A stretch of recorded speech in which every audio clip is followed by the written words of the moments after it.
kita semua kan bisa baca ya. Kelihatannya simpel, tapi gimana kalau saya bilang membaca itu sebenarnya bukan cuma satu skill, tapi lebih kayak punya satu set perkakas canggih? Oke, jadi ini dia perjalanan kita.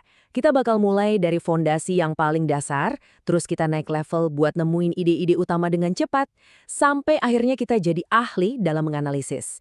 Dan di akhir nanti, kita bakal punya kotak perkakas pembaca kita sendiri. Sip, kita mulai dari bagian pertama. Yuk kita bongkar dulu konsep membaca itu sendiri. Soalnya, ternyata cara kita membaca itu bisa jadi jauh lebih penting daripada apa yang kita baca. Apalagi kalau kita pengen benar-benar ingat dan pakai informasinya.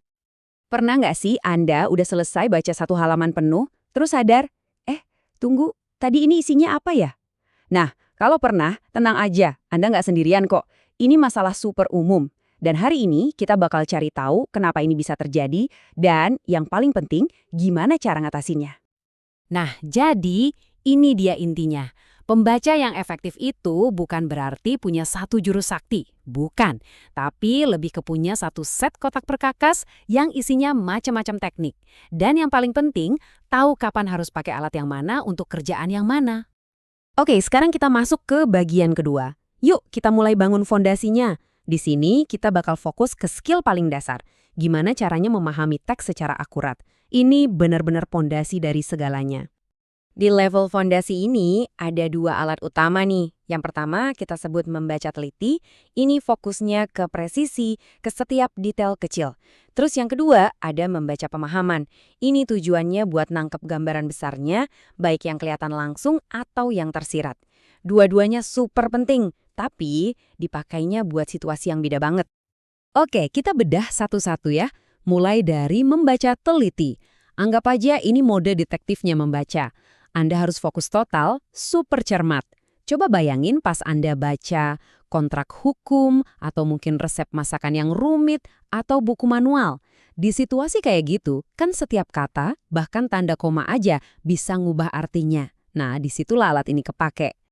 Terus, kapan kita pakai alat ini? Tujuannya jelas banget. Pertama, biar kita paham teksnya dengan akurat 100%. Kedua, buat nemuin fakta dan data penting. Ketiga, dan ini krusial, biar ndak salah tafsir. Oh ya, ada bonusnya juga. Ini latihan yang bagus banget buat ningkatin konsentrasi. Nah, alat berikutnya adalah membaca pemahaman. Kalau tadi membaca teliti, itu ibarat kita ngeliatin setiap pohon satu-satu di hutan, membaca pemahaman ini justru ngajak kita mundur sedikit buat ngeliat keseluruhan hutannya. Jadi bukan cuma soal ngenalin kata per kata, tapi soal nangkep dan mengartikan pesan di baliknya. Lalu, apa sih tandanya kita benar-benar paham sama sebuah teks? Ya, artinya kita bisa, 1. Nemuin ide utamanya apa. 2. Nyambungin info baru ini sama hal-hal yang udah kita tahu sebelumnya. 3. Kita bisa narik kesimpulan yang masuk akal. Dan 4. Kita bahkan bisa nebak-nebak apa sih maksud si penulis sebenarnya. Oke, fondasi udah kuat nih. Sekarang, waktunya kita naik level. Di bagian ketiga ini, kita geser fokusnya. Dari sekedar paham, jadi lebih efisien. Kita akan belajar cara menemukan inti gagasan dengan cepat. Nah, membaca ide ini nih alat andalan buat zaman sekarang, di mana waktu kita mepet, tapi informasi bejibun. Skill ini fokusnya cuma satu, nemuin argumen utama dan poin-poin pentingnya, biar kita bisa nangkep inti pesannya dengan super cepat. Cocok banget buat baca berita pagi-pagi atau skimming laporan kerjaan. Gimana caranya? Gampang kok, ada 4 langkah. 1.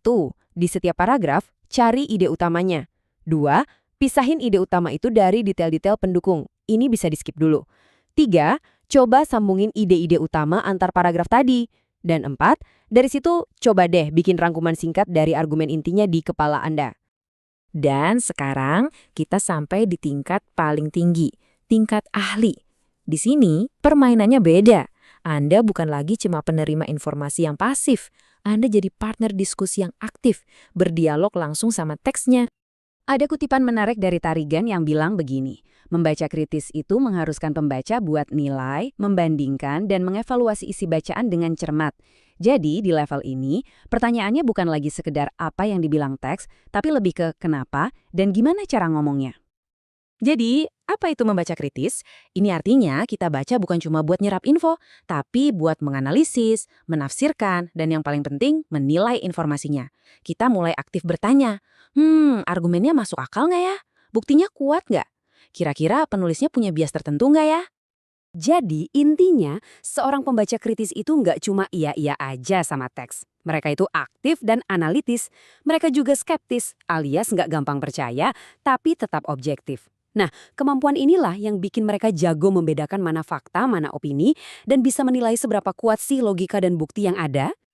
Di level ahli ini, ada 2 alat spesialis lagi. Pertama, membaca bahasa. Ini kayak jadi detektif linguistik. Kita merhatiin gaya nulisnya, struktur kalimatnya, pilihan katanya, buat ngerti gimana sebuah pesan itu dibungkus. Terus ada membaca sastra. Ini kunci buat ngebuka dunia fiksi.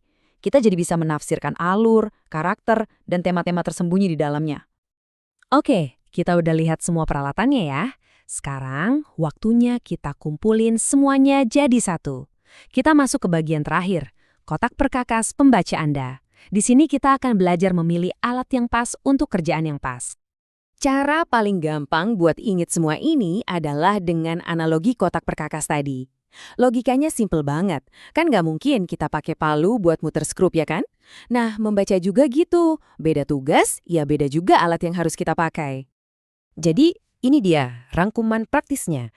Kalau tujuannya mau paham kontrak hukum, pakai membaca teliti. Kalau mau skimming berita pagi, pakai membaca ide biar cepat. Kalau lagi analisis argumen politik, nah ini butuh membaca kritis. Dan tentunya kalau mau menikmati novel, pakailah membaca sastra. Karena pada akhirnya, menjadi pembaca yang hebat itu bukan soal adu cepat selesain buku. Sama sekali bukan. Tapi ini soal membaca dengan lebih cerdas. Soal punya tujuan yang jelas sebelum mulai, dan milih alat yang paling pas buat mencapai tujuan itu. Jadi, sekarang giliran Anda. Dengan semua alat ini di tangan, pertanyaannya jadi, alat membaca mana nih yang mau Anda pakai pertama kali? Coba deh pikirin buku atau artikel yang mau Anda baca berikutnya. Tapi, kali ini, coba pilih alatnya dengan sadar. Dengan sengaja. Kira-kira, apa hasilnya?